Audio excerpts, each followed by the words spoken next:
আমাকে দেখে ভয় পাচ্ছিস? দুনিয়াতে নামাজ কাজা করে তুই আমাকে তিলে তিলে বড় করেছিস। আজ আমি আমার পাওনা বুঝে নেব। আমার হাড়গুলো ভেঙে যাচ্ছে, মাটি আমাকে খেয়ে ফেলছে। কোথায় পালাবি?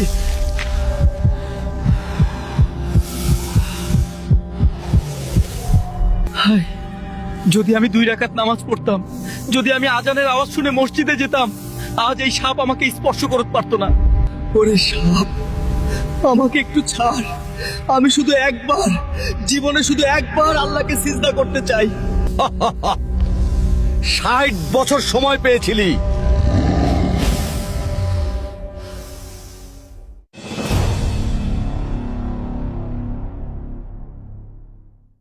দুনিয়ার বন্ধু বান্ধব, স্ত্রী সন্তান সবাই আপনাকে কবরের গর্তে নামিয়ে দিয়ে চলে এসেছে। তারা এখন বিরিয়ানি খাচ্ছে আর আপনি মাটির নিচে একা। কিন্তু দাঁড়ান, আপনি একা নন।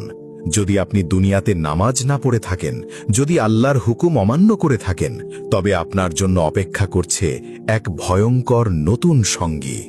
তার নাম সুজাউল আকরা। রাসূলুল্লাহ সাল্লাল্লাহু আলাইহি ওয়াসাল্লাম বলেছেন, কবরে পাপীর জন্য এমন এক সাপ নিযুক্ত করা হবে যার নাম সুজাউল আকরা। সে অত্যধিক বিষের কারণে টেকো, মাথায় চুল নেই এবং তার চোখের ওপর 2টি কালো বিন্দু আছে। সহিহ বুখারী 1403। সে যখন কথা বলবে তার মুখ থেকে আগুনের হলকা বের হবে। সে যখন ছবুল মারবে তখন 70 গজ মাটির নিচে আপনি দেবে যাবেন। কবরের প্রশ্ন উত্তর শেষ। মুনকার ও নকির ফেরেশতা চলে গেছেন। বেনামাজি ব্যক্তিটি ভয়ে এক কোণায় কুঁকড়ে আছে। ঠিক তখনই কবরের নিস্তব্ধতা ভেঙে এক বিকট গর্জন শোনা যাবে।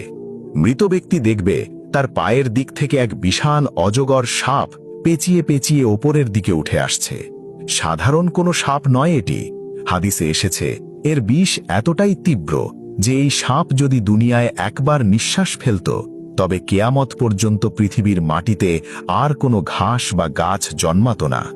সাপটি মৃত ব্যক্তির বুকের ওপর উঠে ফণা তুলবে। তার চোখের দিকে তাকিয়ে মৃত ব্যক্তি ভয়ে চিৎকার করতে চাইবে, কিন্তু তার গলা দিয়ে কোনো শব্দ বের হবে না। সাপটি মানুষের ভাষায় কথা বলবে। সে বলবে, আমি তোর সেই সম্পদ যা তুই আল্লাহর রাস্তায় খরচ করিসনি।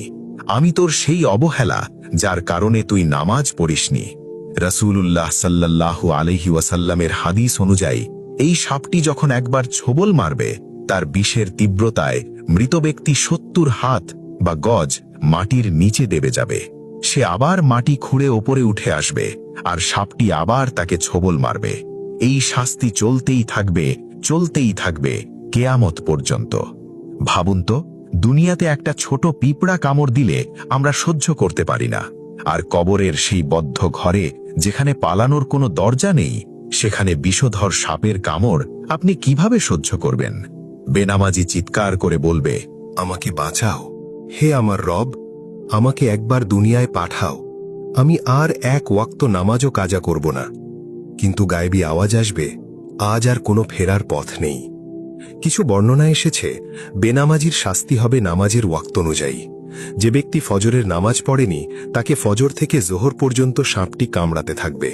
যে জোহর পড়েনি, তাকে জোহর থেকে আসর পর্যন্ত পেঁচিয়ে ধরে হাড় মাংস চিবিয়ে খাবে। সাপটি তাকে জিজ্ঞেস করবে, তোর কি মনে ছিল না যে তোকে কবরে আসতে হবে? তোর কি মনে ছিল না যে আল্লাহর সামনে দাঁড়াতে হবে? দুনিয়ার কাজকে তুই নামাজের চেয়ে বেশি গুরুত্ব দিয়েছিস, তাই আজ আমি তোর কাজ। সাপটি তার নখ দিয়ে, অন্য বর্ণনায় এসেছে ফেরেশতারা লোহার হাতুড়ি দিয়ে মৃত ব্যক্তিকে আঘাত করবে। এক আঘাতেই তার শরীর চূর্ণ বিচূর্ণ হয়ে যাবে।